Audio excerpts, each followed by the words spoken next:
Go to the travel details of your booking. Start by entering the traveler's mobile number, email address, and their name. Now select the title and type in their full names. Now select the additional services as per the passenger's requirements. Now under additional services, select wheelchair and click on the required option. Then click on the seat. Select the seat according to the passenger and check the seat once selected. Then select the option for the meals and choose according to the passenger's preference. Then click on the baggage option and select from the drop-down option. Click Continue.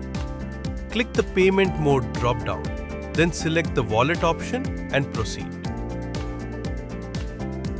Now review your booking. Check the details for baggage, meal, wheelchair and seat selected added.